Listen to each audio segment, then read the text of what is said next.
नमस्कार, चंदाची रेसिपीमध्ये आपलं स्वागत आहे. तर आज मी तुम्हाला चिरमुऱ्याची मस्त अशी खमंग झटपट होणारी रेसिपी बनवून दाखवते. तर चला तयारी करूया. त्यासाठी पहिल्यांदा मी साहित्य सांगते कुठे घेतात. कोथिंबीर, कढीपत्ता, लिंबू, मिरची, कांदा, तेल आणि चिरमुरे लागणार आहेत. तर चिरमुरे मी पहिल्यांदा पाटीमध्ये वरते. नंतर आपण ह्यामध्ये पाणी ओतूया आणि भिजवून चांगले घट्ट असे पिळून एका चाळणीमध्ये काढून घेऊया. पूर्ण भिजवून घ्यायचे चिरमुरे आणि चांगलं घट्ट असं पिळून घ्यायचे आणि एका चाळणीमध्ये ठेवायचे. तर सगळं पिळून घेते चिरमुरे. तर चांगले घट्ट पिळून ठेवायचे, त्याच्यात पाणी काही ठेवायचं नाही. तर सगळे पिळून झालेत चिरमुरे, एका चाळणीमध्ये ठेवलेत, मोकळे करून घ्यायचे.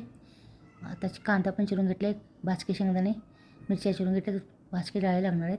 आता आपण तयारी करूया. तर पहिल्यांदा मी गॅस चालू करते, त्यावर कढई ठेवले. आता कढईमध्ये तेल होत्या, लागेल तसं मोठा गॅस करायचा. तेल गरम झालं, त्यात मोहरी जिरे टाकले, कढीपत्ता टाकायचा, नंतर उभा चिरलेला कांदा टाकायचा. चांगला कांदा तेलामध्ये लालसर असं परतून घ्यायचा. नंतर त्यामध्ये हिरवी मिरची टाकायची, ती पण चांगली तेलामध्ये परतून घ्यायची. चांगलं तेलामध्ये परतून घेतल्यानंतर ह्यामध्ये आपल्याला हळद टाकायची.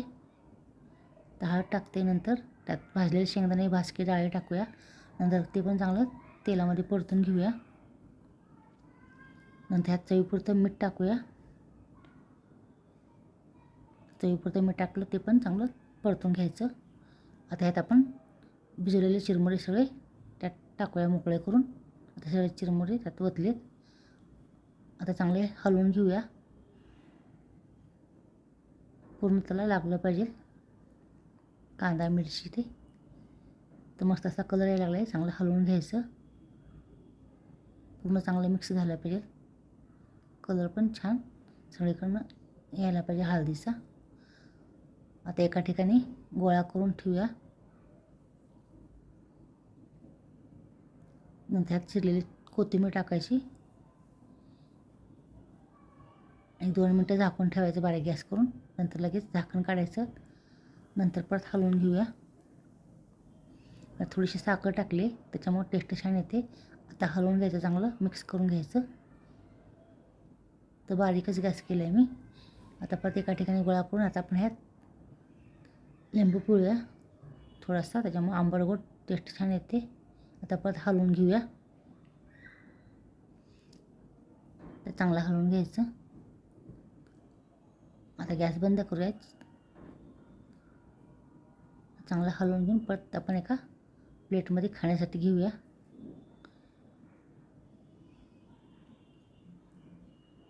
आता एका प्लेटमध्ये काढून घेते खाण्यासाठी. तर मस्त असा कलर पण आला आहे. खायला एकदम मस्त लागते आणि करायला एकदम सोपं आहे. तुम्ही नक्की ट्राय करून पहा. चवीला एकदम छान लागते. लिंबू आणि साखरेमुळेची चव छान येते. झटपट होणारा हा पदार्थ आहे. तर ह्याला सुशील असे म्हणतात. तर प्लेटमध्ये वाढवून झाले. तर आपण ह्याच्यात चिरलेली कोथिंबीर टाकूया. नंतर कसं झालं ते ट्राय करून बघते मी. चमच्याने मी थोडंसं खाऊन बघते. तर मस्त झालं आहे. तर नक्की तुम्ही ट्राय करून पहा. आवडलं तर लाईक, शेअर, सबस्क्राईब करा. धन्यवाद.